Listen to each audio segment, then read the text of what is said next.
My name is Kathy Ruhf. I work at a small nonprofit called Land for Good. We're based in New England and we do most of our direct service in New England. We focus on land access for farm seekers, beginning and other farmers who are looking to get onto land or looking for more secure tenure through better lease agreements and so on. We work with landowners, including non-farming landowners who are interested in making their land available for farming. That includes private landowners as well as towns and organizations such as perhaps land trusts and or educational institutions that have agriculturally capable land. So we do a lot of direct service, and we also do a ton of workshops and presentations. We produce educational materials. We do some advocacy and policy work. For example, we've put together several proposals within the Farm Bill and also tax policy around farm transfers. So we take a pretty broad approach.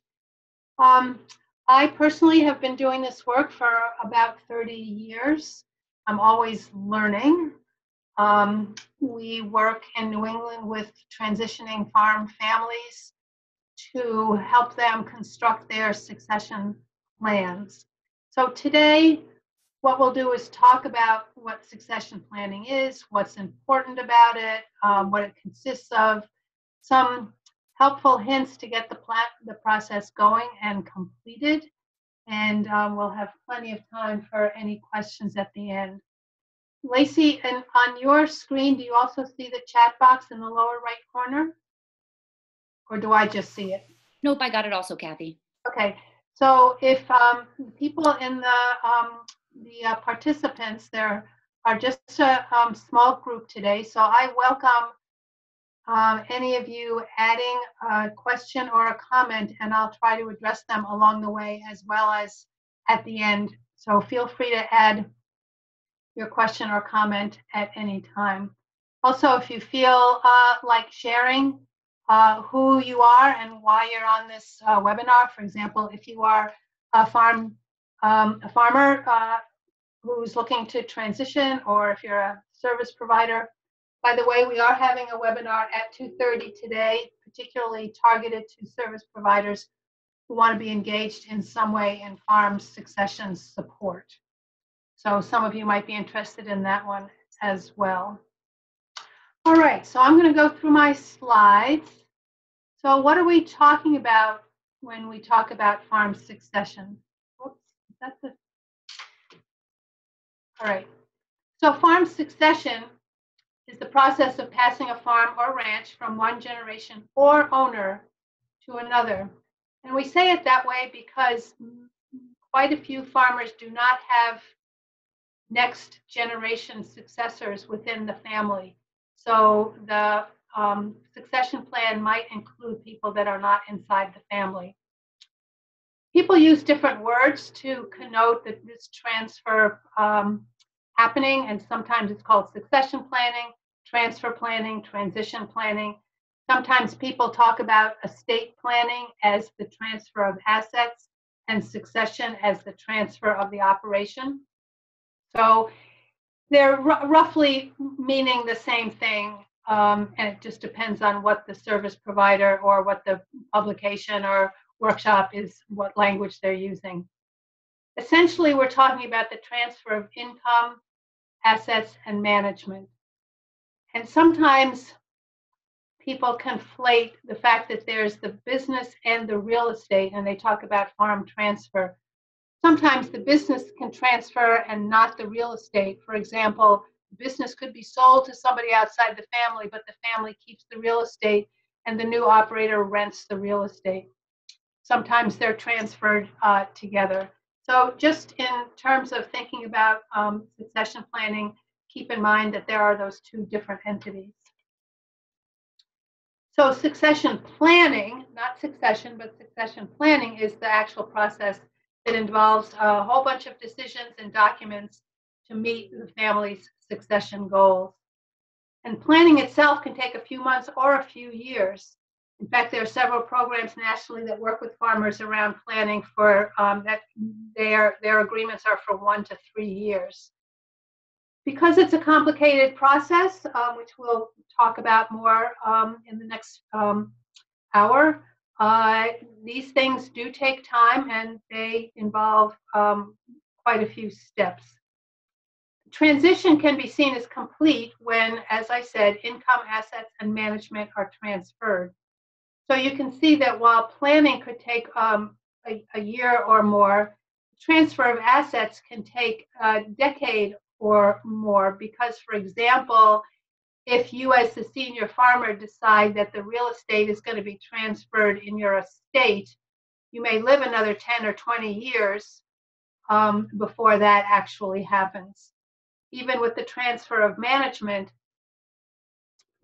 transfer is a tricky thing, and people, the next generation or next successor's skills need to be built over time, and that can take several years as well. So people talk about farm transfer planning as being important, but why is it? Well, for one thing, the security of you and your spouse or partner in your post-farming years is pretty important. And farmers have a very different understanding of retirement. And so what your post-farming years look like might be quite different between you and your neighbor or other people that you talk to. Some farmers think about retirement as, you know, turning over the keys and moving into town and never being involved in the farm again.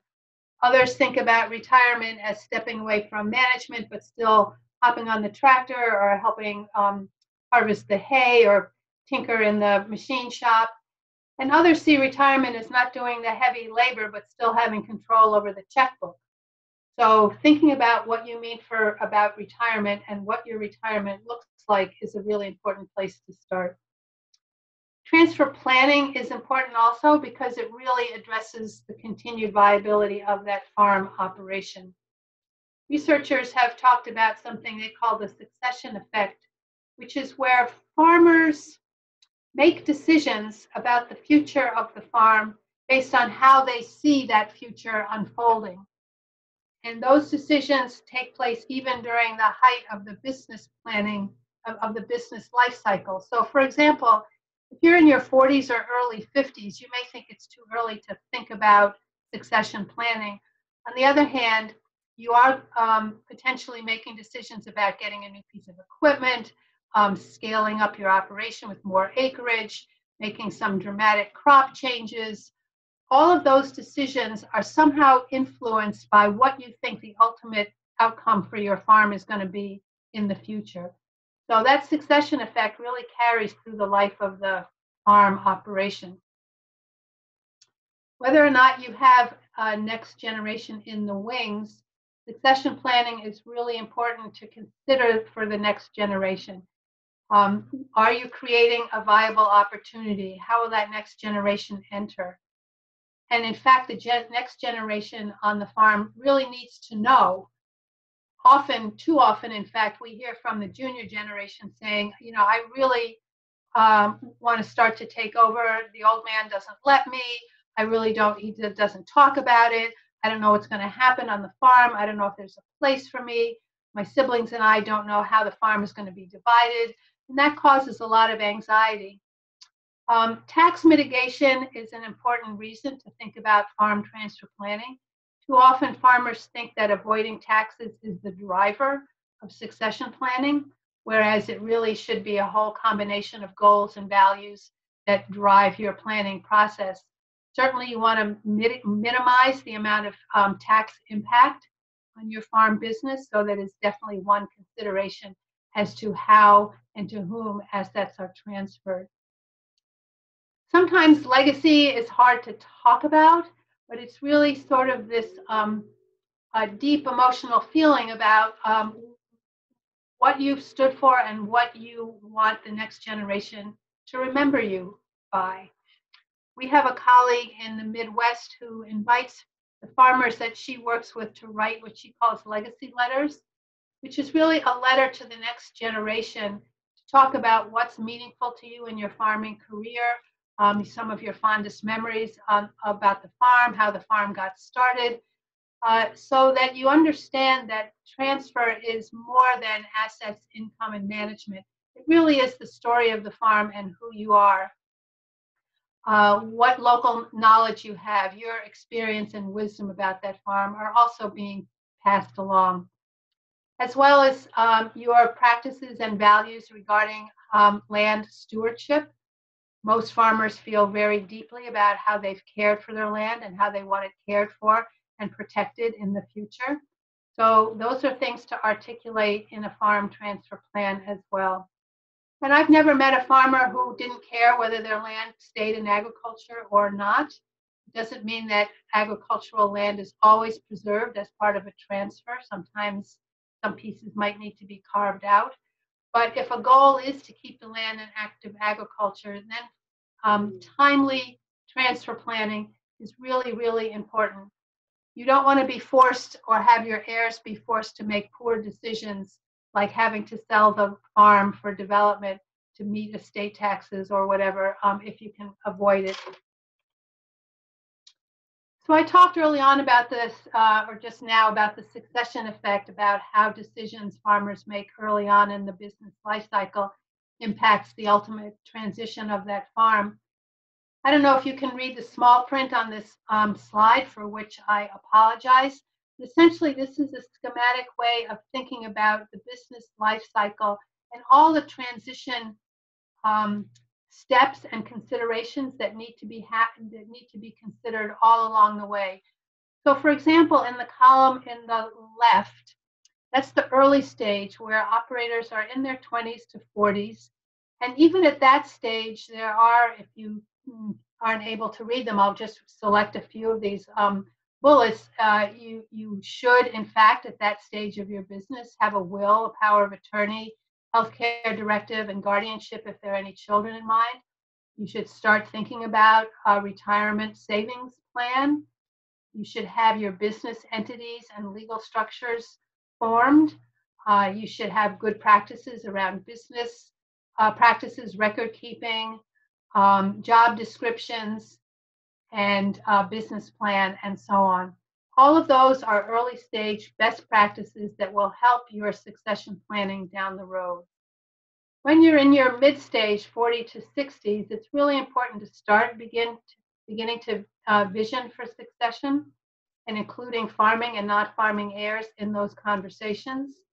Important to review your insurance needs, such as life, health, and long-term care, to continue to contribute to savings plans, and really start an early stage of a transition plan. Think about a formal retirement plan, revisit your legal and business structures, revisit your will. Sometimes in succession planning workshops, we ask how many people have a will, and a bunch of hands will go up, and then we ask how many of them have been updated in the last few years, and most of those hands go down. So it's better than not having a will, which is definitely a problem, but wills need to be updated because things change and your values and preferences and goals change as well. Then when you get into the late business cycle stage of the business cycle in your 60s and 70s, you really want to take seriously your planning steps. Being really clear about what your retirement financial needs are, revisit your estate plan, clarify your retirement path, mentor your successor, really begin to shift for you into non-farm activities and groom that successor through well-articulated roles and responsibilities. Figure out how to step back and be a good succession mentor. I'm working with a farm family right now that has 2 senior brothers, their wives, and 5 children who are involved in the next generation. And they're really struggling because the next generation feels that they haven't been given enough rein to test their management capabilities, and also they haven't been part of a formal management grooming and leadership development plan that will build their skills in order to take on management. Some people have heard me talk about my colleague, an attorney in Iowa, who has done a lot of succession planning, and he talks about the senior farmer who comes to him and says, well, my son is just not ready to take over the farm. I just don't feel like he has enough management experience, and I don't really feel confident in him. Well, the old man is 96 and the son is 74 years old. And that story always gets a laugh, despite the fact that it was, for one thing, true, and for another thing, pretty alarming how often that happens. And the downside of that, or the consequence of that, is, first of all, that son really is the succession planning should, in fact, skip that generation. And that person at age 72 or 74 really has no management skills to take over the operation. So the operation is really in jeopardy. So what are the types of plans? A colleague of mine in Vermont does lots of succession workshops, and he talks about the no plan, which is that you just don't deal with it. And you say, well, whatever's going to happen, my heirs will take care of it. I'm too busy, it's going to cost too much or whatever. I'm just not going to plan. And some colleagues of mine suggest that there are probably 30% or so of farmers and ranchers who fall into that category. They just ain't going to do it. The second kind of plan is the going to do it someday plan, in which the senior farmer reassures the next generation that someday all of this will be yours. Don't worry, we have it all under control, although they don't really share what it is, which leaves the next generation with anxiety, and it may or may not be true that something is going to be done someday. The key features of those plans are, because there's no solid plan in place that has addressed some of those tax mitigation opportunities, it provides the government, federal and state, with tax revenue. It allows the state to decide, especially if you die without a will. It keeps several attorneys busy in trying to work out everything that hasn't been properly addressed. And sometimes the farm is sold for the highest and best use, which we all know is often development. So the third option is the start and keep at it plan, which is the purpose of this webinar. So what are the challenges? Well, I will say I've done some research for a group in the Northern Great Plains in the Midwest, and it just confirmed for me that the challenges around farm succession are the same regardless of where we are talking about in the country. And one of those big challenges, as farm succession advisors will say, is that the hard issues are the soft issues. And the soft issues are family communications, family dynamics, all of the emotional issues like fear of loss of control, death, loss of meaning, sibling rivalry, fear about not treating the heirs, farming and non-farming heirs, equitably, leaving the farm, and death, disability, illness, financial insecurity. All of those fears really lie at the heart of why many of us don't do our wills or plan for any kind of late life contingencies. If those soft issues aren't dealt with, starting with setting goals and objectives and an overall vision and a set of values for the farm, really the other things can't happen. And the other things are easier. Lawyers will say, you tell me what you want me to do and we'll figure out the instrument to do it. You don't want to go to a lawyer at $250 an hour and have them sit down and say, well, what's your vision? Do you all agree? Do you all really have the same goals?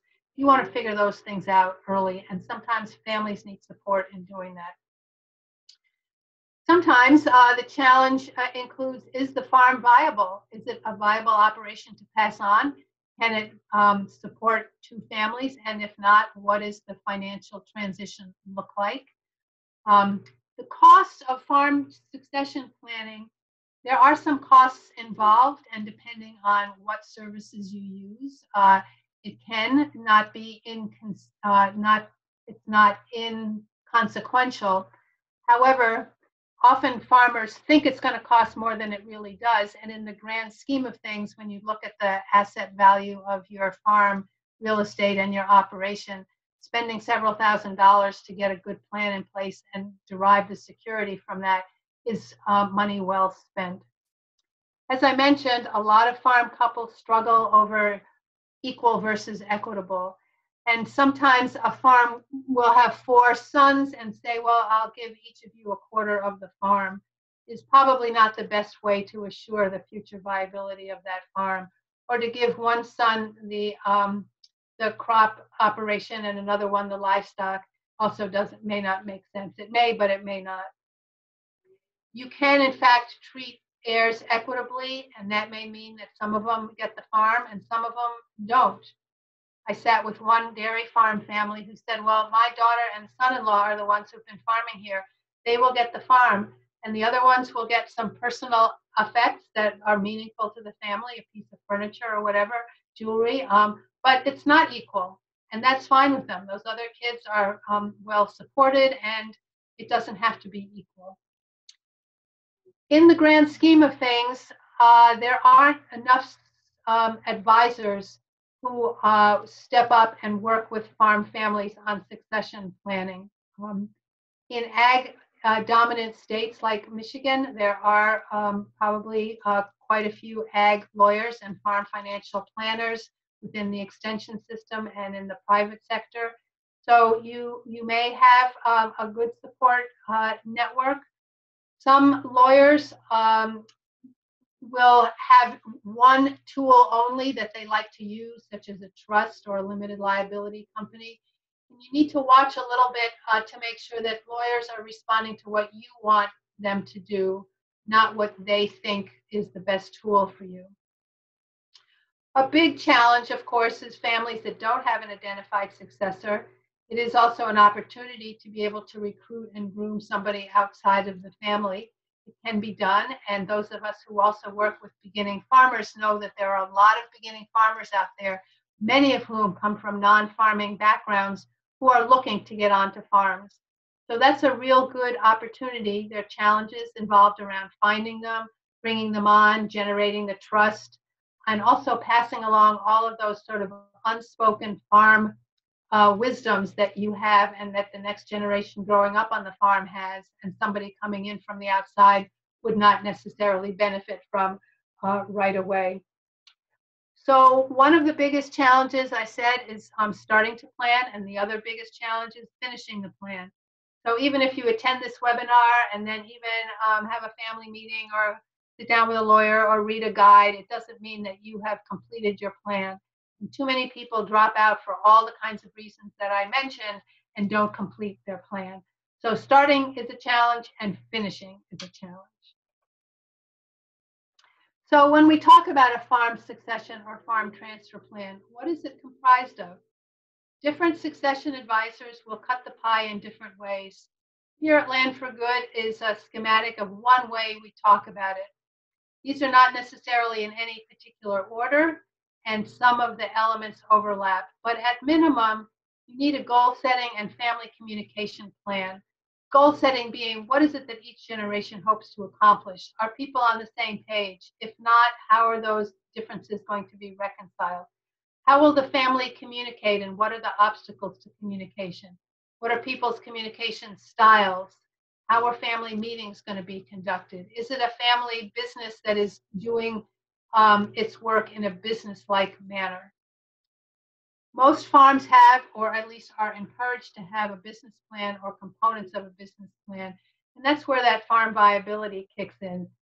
What is the financial profile of the farm? Can it afford to pass the farm as the current operation to the next generation? What changes need to be made in the operation?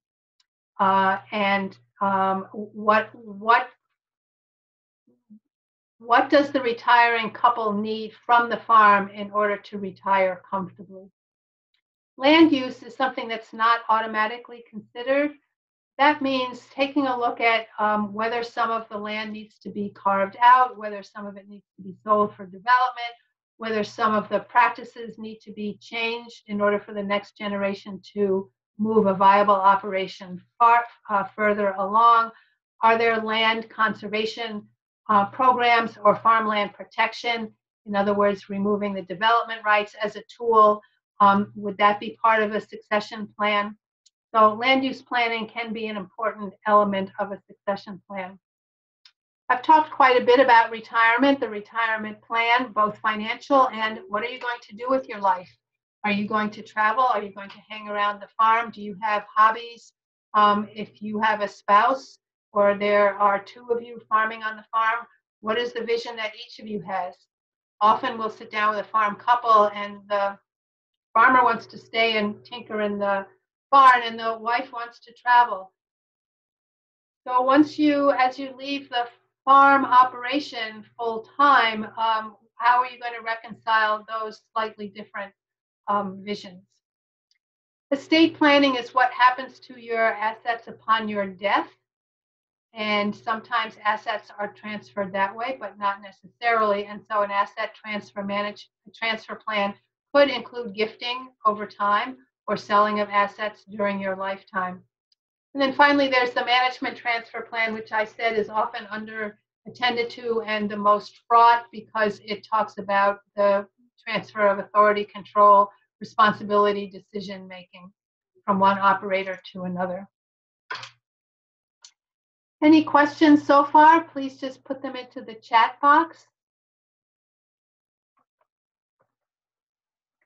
Okay, so let's sort of take a practical approach now and talk about where's a good place to start.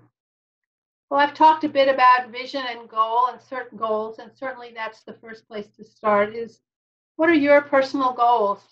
You as an individual, you and your spouse or partner, if you are in a farming couple.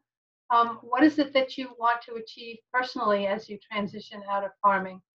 What are the family's goals, your generation and the next generation? And sometimes there's 3 generations involved.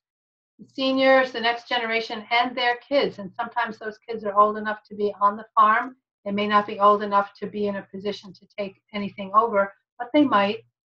And then what is the vision for the actual farm operation? What are the goals 5 and 10 years down the road?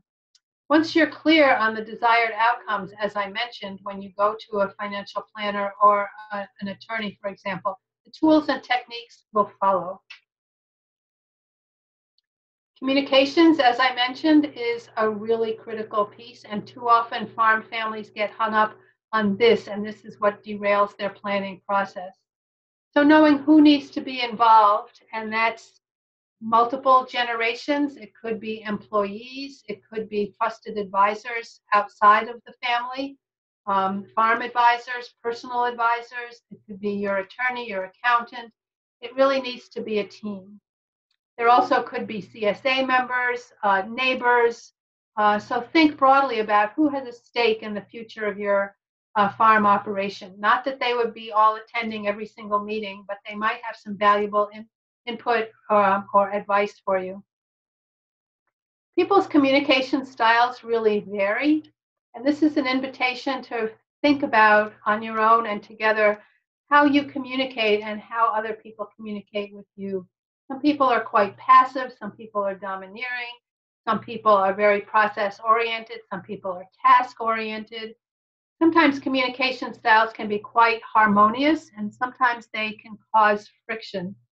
So to be just conscious of your style and how you communicate with others will go a great deal to smoothing out family dynamics and helping to create the environment for constructive family meetings.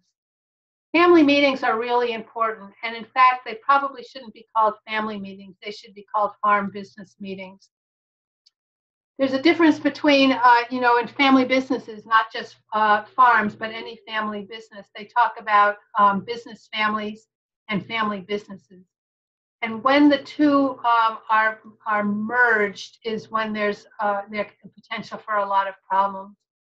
One farm that I work with 2 generations trying to solve their succession planning issues, their family dynamics routinely get in the way, where brothers and uncles and siblings and cousins are at odds.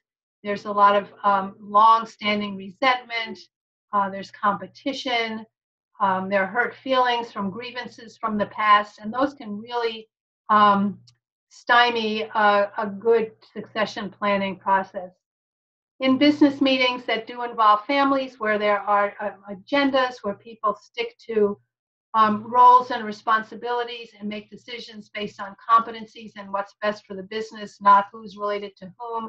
And birth order is a better chance of a positive outcome for the farm's future. As I said, every family needs an advisor team that consists of, I can't remember right now if I have a slide further on, but we'll talk a little bit about in a future slide about who should be on that team. There are a lot of documents that can be involved, everything from the obvious like a will and power of attorney to insurance documents, business entity documents such as trusts, operating agreements, leases, and so forth. So we advise that people put together a binder.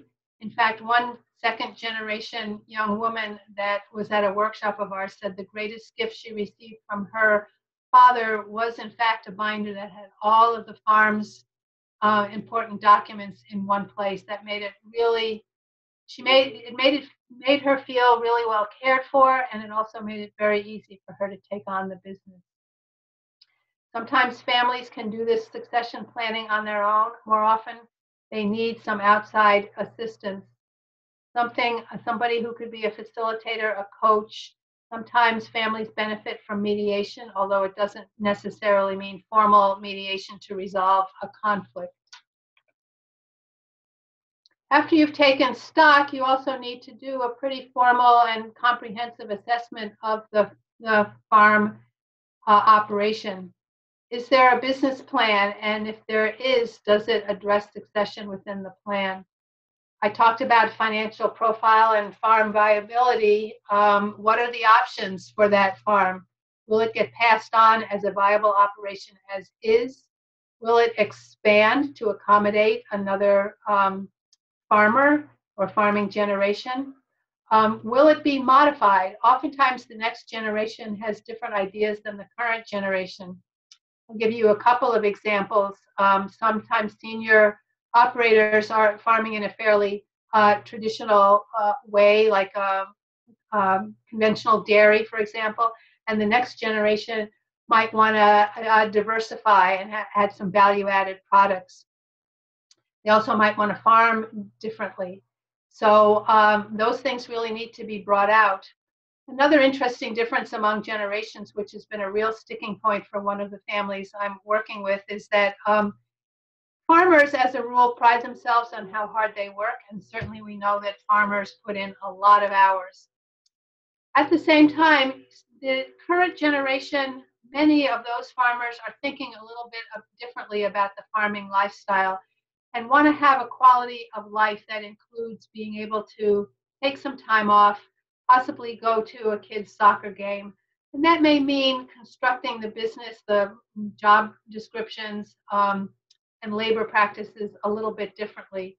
And those differences in values and life choices can rub, but they can also create a rich opportunity for understanding those differences and trying to accommodate a future for the farm, which may not be the same as what the farm once was. As part of the assessment, it's really important and obvious to have an asset inventory that includes both farm and non-farm assets, and an assessment of decisions to date. So for example, if you have already decided to protect the land by removing the development rights, or if you've made certain decisions to give away parts of the farm to a nephew or give a tractor to a neighbor, you need to document those. So I've talked quite a bit about the successor, and first of all, is there room for a successor? Is that successor identified? Sometimes a successor is assumed to be identified. Well, of course it's going to be my firstborn son, or of course it's going to be my 3 kids. That needs to be confirmed, and sometimes, in fact, that can change. If there isn't a successor, is there a recruitment strategy in place to find and groom that next person? Successors really vary in their natural skills and inclination, and also their readiness to assume a more managerial and leadership role. So a good succession plan will have a leadership development plan so that it's part of the process to send them to a business planning course, or to learn how to do QuickBooks, or to work with a marketing consultant. Those are all part of what should be in the succession plan, to be thoughtful and purposeful about grooming that next generation. Part of that involves becoming a conscious mentor yourself. And that doesn't mean just telling somebody what to do. It means being really stepping aside and seeing how you can be a teacher in the best way of being a teacher. How can you encourage the next generation or other successor to take responsibility? And that includes being able to hold your tongue and accept mistakes, being able to give advice when asked for, but not when not asked for, how not to micromanage, how not to be controlling. These are really difficult for anybody. And yeah, I will just say that and leave that as it is. So we talked also before about retirement. What does it mean? What is your age, and at what age are you thinking about stepping back? Retirement is also dependent upon your health, and that of your spouse as well. And what is your spouse thinking in terms of retirement? Is he or she going to keep that non-farm job? When are they thinking about retirement, and what does retirement look like for them? What is the timeline? And along with that, where will you be living? If you want to age in place on your in your home at the farm, where's the next generation going to live? Can you build a second home? Will you move into town? These are all pretty important decisions, and pretty emotional ones for people who have been living on that farm for their entire life, and that could be generations worth on that homestead. What are the interests of farming and non-farming heirs? We talked about that. And then, of course, bringing it back to conservation goals and stewardship. What are the practices that you would like to see continue? What are your conservation goals in terms of animals on the farm, any historic and cultural features on the land, farm programs that you might be involved with? Conservation can mean a whole bunch of things to people, and it should be integrated into a succession plan.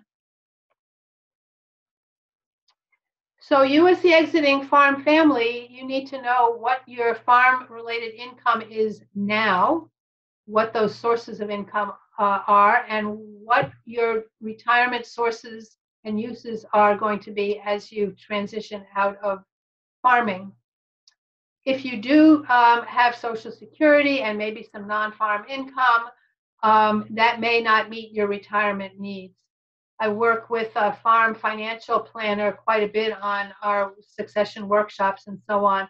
And he says that farmers routinely underestimate what they think they need in retirement. And that's true for other people as well, thinking, well, if I'm not working, I'm not going to need as much money. That really doesn't turn out to be true.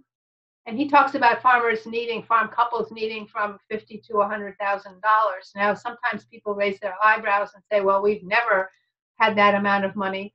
But just to not underestimate what you're going to need to meet your basic needs, as well as to have a quality of life in your retirement. So if you need retirement income from the farm, are you going to collect it from renting the land or the other assets? Are you going to continue to collect some kind of salary or wage? Are you going to sell any of the assets and use those proceeds for your retirement? Are you going to offer special services, even though you might not be collecting a regular wage? Would you be a consultant? We know of several farmers who have sort of set that up as a mentor consultant. They receive a certain amount of a contract to give advice or to be an advisor for a certain amount of time. And then you could also get your retirement needs met through a non-cash exchange, such as a place to live, having the farm provide you with free rent, or your utilities, a vehicle, for example. So you remember that schematic early on, what the elements of a plan are? It's hard to say when an actual plan is completed. There's no one simple checklist. And as I said, things change over time. But this is a bullet list of things that you might think you would have and be able to check them off in a completed plan. So definitely the basics: your will, your power of attorney, healthcare proxies, an identified successor and training plan. Business entities such as your LLC, your corporation, if you're a sole proprietorship, is that the best entity to be in? And any operating agreements that go along with those. Your financial profile, and that has multiple elements to it. And then a family stakeholder meeting and communication plan. During the process, are you going to meet monthly? Are you going to meet quarterly? Who's going to call those meetings together? Who sets the agenda? And so on. What is your formal management transfer plan? How are which responsibilities going to be transferred over what period of time? Are there job descriptions and roles and responsibilities? Is there an organizational chart? For some farms, that's a really useful way of visualizing who's responsible for what and who reports to whom, who's supervising, and how is that supervision carried out. An asset inventory we talked about, an asset transfer plan, what gets transferred over life versus at death. What is the timeline for any and all of that? Your retirement plan and your budget. What insurance do you have and what insurance do you need? And that includes health insurance, farm insurance, long-term care insurance, and so on. What are your health care needs now and projected into the future? And any contracts that you have with equipment leasing companies or grain companies or forwarding contracts, for example. So that's a sample checklist, and you might have other things to add. For example, if you have protected your land, you would have a copy of the conservation restriction in there, any other kinds of liens on your property, and so on. I did mention early on that it takes a team of advisors. And so I also said that many families can't complete succession plans on their own. And that makes a lot of sense. And there's no shame in that at all. This is a complicated process. It's a normal part of a business life cycle. And in fact, it shows great leadership for farmers to take the bull by the horns and do proactive succession planning. So findability is a challenge to find the right advisors. You may have a family attorney that you've worked with for years or decades, but that person might not know enough about tax law, for example, or real estate law, or about easements and land trusts. So getting the right attorney to do the right to give you the right answers and to build the right instruments for you makes a lot of sense. I put who is the driver because it matters who's sort of leading the process. It can be the senior farmer. Sometimes it is, in fact, the junior generation that's trying to take the bull by the horns. And sometimes a facilitator is hired to coordinate the process. It doesn't mean that that facilitator is making decisions, and it doesn't mean that the process is out of the hands of the transitioning farm couple. It means that there's somebody else who's sort of taking stock and moving things along. So the advisor team may include one or more attorneys with various expertise: a financial planner, insurance agent, a land use planner, a conservation land trust, tax accountant. Your lender will likely be an important part of the picture. You might need a mediator at a certain point, not necessarily, but you might. Trainers or consultants for the next generation, or for you if there are particular things that you need to groom yourself to be able to do during the last phase of your farming career. Healthcare professionals might, such as an elder care attorney or other healthcare professional, to help you think through a living in place or some of the healthcare needs you might have if either you or your spouse has developed a chronic situation. I mentioned a facilitator or a coach to move the process along, to help with family meetings, to coordinate the team, sometimes that can be a valuable stimulant to keep the process going. Some families really need and benefit from additional social services. For example, if there are family members that have special needs, mental health or physical health or developmental needs that need to be here accounted for.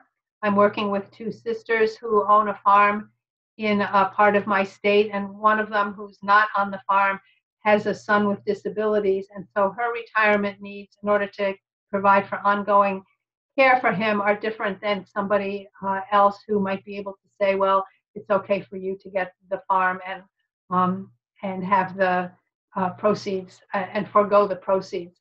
So that's just something to think about in certain situations. And then if you are a participant in government programs, how that plays out once you transfer your assets or ownership of the operation. If you are leasing, are those leases compatible with government programs, and are there government programs that might help you in your transfer process? There are many online resources. I can't begin to tell you where they all are located. An online search will get you to a number of them that list other kinds of resources as well. The University of Minnesota Ag Transition site is one of the best in the country that has a lot of all of this on. You can do a lot of this online, all of the worksheets, and you can get assistance through that website. The next website, beginningfarmers.org, does have resources as well, and also the Land Stewardship Project, which is a nonprofit based out of Minnesota, has a farm transitions toolkit. Farm Journal's Legacy Project similarly has a bunch of resources. So you can pick and choose and find the information that resonates with you. The way it's presented might make more sense to you on one website than another. Some of the documents you can download. Some of the websites are interactive. You can do worksheets and so on right on the website. It really depends on what you're looking for and your style of learning. Land for Good has a toolbox. It includes a downloadable guide for farmers without identified successors.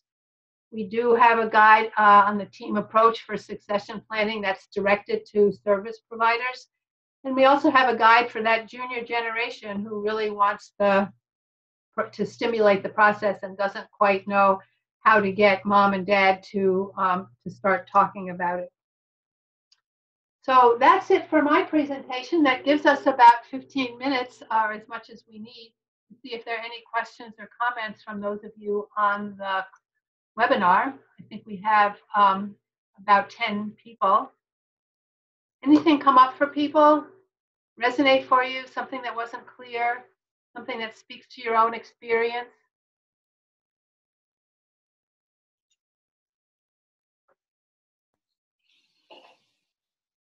Please feel free to unmute yourself if you'd like to either put into the chat or come off mute and actually speak. Thank you.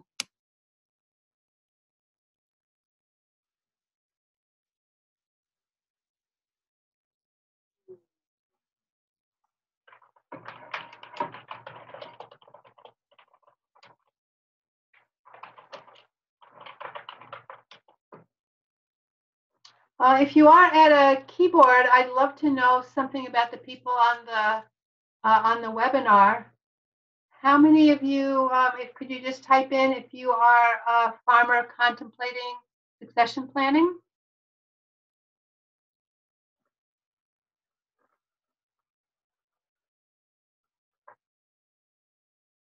How many of you are actually succession planning advisors? Okay, here's a question. What forums, venues, process have you seen that have worked for matching up experience? Well, that's a great question. So that farm link question is a great one. I wish I could say there's a great model for that, which has raging success, but the farm link programs anywhere in the country, and I'm familiar with them, I've studied them for as long as they've been around, since the early 1990s. Those programs are uneven. Some of them have some degree of success. through those online matching services. Our own experience is that it really is an intensive process, and we actually start with the farmer or the landowner and look to recruit farmers rather than to trust the linking sites. There isn't, to answer Eric's question, I don't know of any one thing that works for matching up experienced farmers with new farmers. I think both experienced farmers, if you're talking about experienced farmers as transitioning farmers,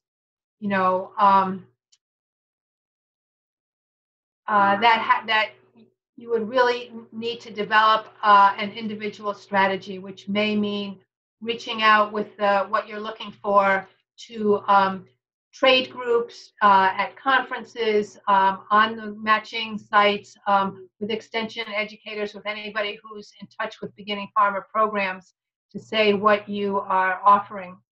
There are a whole bunch of beginning farmer programs that talk about mentoring as a component, but from my understanding, they're talking about mentoring people as apprentices, but not necessarily as successors. I have a personal, real hunger to figure out how to develop mentoring programs that are paired with succession planning, but I have yet to find one that actually does that. So if you have any ideas, I'd be happy to see you type more into the chat box, but I don't have a better answer than that. Leasing my farm to giving him an option to buy. So leasing with an option to purchase is a great transfer tool. So if you have a good lease in place and you feel good about the provisions in that lease to own, that's great. So that's a really good tool. I'm glad to hear that. Future farmer hoping to start planning things right from the start. Josh, that's great. And maybe that schematic with the different phases of thinking about transition planning helped you to line up your ducks in a good way from the beginning. So good for you. Unless you organic farmer training program like this.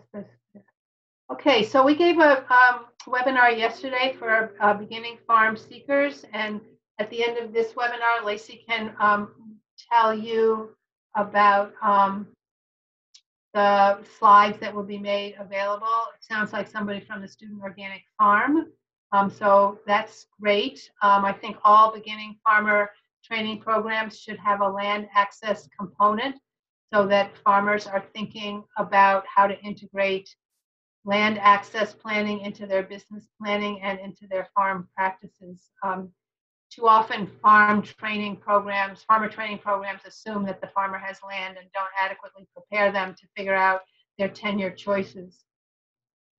Okay, Maureen is in her 60s and looking ahead with no successor. Can't make a living from our farm.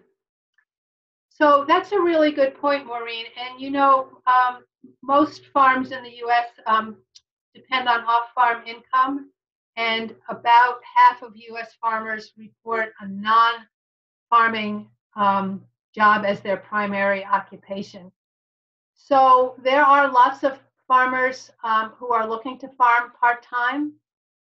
So my presentation was not meant at all to imply that this is only for full-time farmers or for farms that can support a family only on farm income, because as we know, for many farms, that's not the case.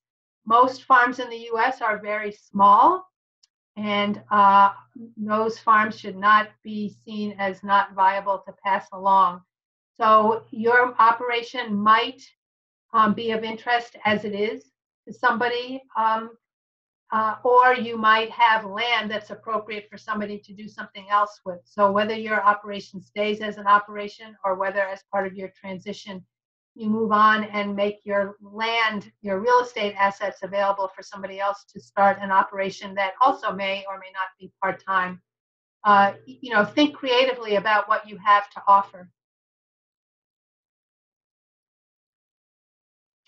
Okay, I don't see any more questions. Anybody else?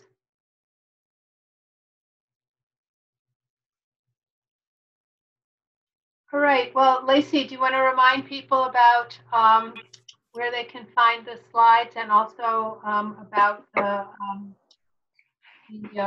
evaluation and some of the other things your program is doing for farmers in Michigan? Absolutely. Thank you so much, Kathy, again for facilitating this workshop. You'll be able to find the webinars, all three of them that we're doing this week, including the PowerPoints at MIFFS in our Beginning Farmer tab. So you'll go to Programs and then Beginning Farmers, and we'll have these located there. I'm hoping by the end of next week. I'm hoping by the end of this week, but we'll see on that. We do, again, have in Kalamazoo a summit coming up, an educational summit that is going to be happening at Kalamazoo Valley College, and that's happening on February 2nd. That's a full day between 9:30 and 3:30. And then we have the Michigan Family Farms Conference, the 15th annual, happening on the 3rd of February, the day after, also at Kalamazoo Valley College. And all of that can be found at MIFFS.org. We'll have an evaluation out to you very soon for this webinar, and we would really appreciate filling it out and getting that back to us as soon as possible. Thanks so much, everyone, for joining. Any last minute questions or comments?